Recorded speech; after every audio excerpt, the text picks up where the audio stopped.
put the question to Professor Ayal Kimhi, Vice President of the Shoresh Institution for Socioeconomic Research and a professor at the Hebrew University of Jerusalem.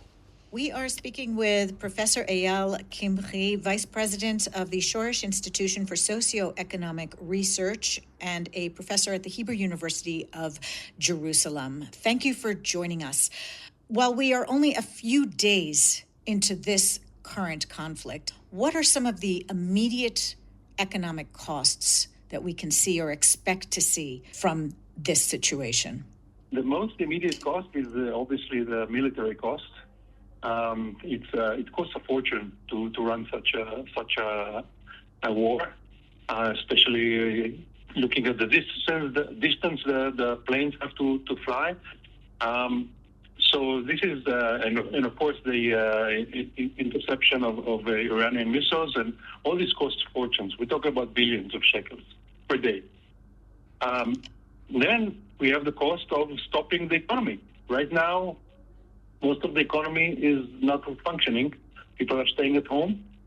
Some people are able to work from home. It's obviously not as efficient as working from the office, especially when the kids are home.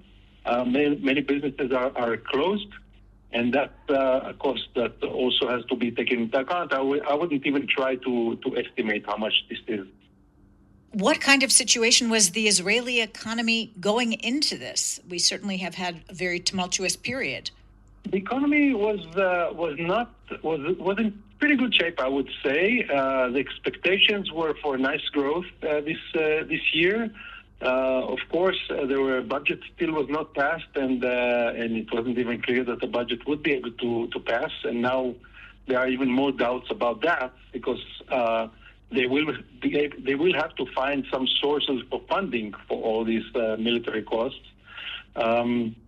But the economy was in a pretty good shape, and it's probably recover as long as this war doesn't get too long.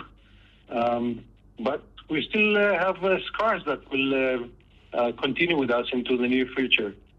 So going forward, then, what can one expect the impacts on the economy and how to best deal with the challenges that will arise?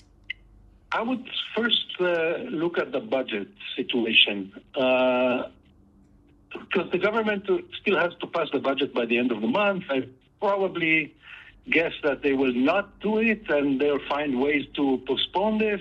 But let's assume the budget will be passed at some point.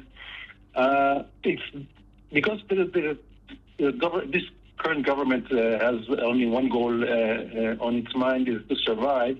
I don't think they will cut any of the sectorial budgets in any way.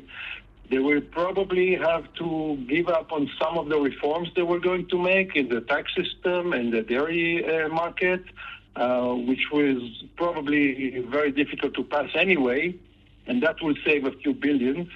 But I guess most, and of course because of the elections, forthcoming elections, they'll not make any tax cuts or expenses, cuts on expenses that will increase the burden on the population. So I guess that they will do the easiest thing, which is to increase the deficit. And this means that we'll have to pay for this in the future. So these are further grounding long-term challenges and problems and stresses on the economy and those who bear a lot of that fiscal and financial burden. Yes. So I guess again, if they will not find any immediate sources to fund this military operation, then it will increase the deficit. We'll have to pay more interest in future years, and yes, it's a burden on the economy. It will definitely reduce the growth. It was expected to be over 5% this year. It's probably going to be lower, and going forward, we will pay for this for a number of years. It's not going to be forgotten by the economy immediately.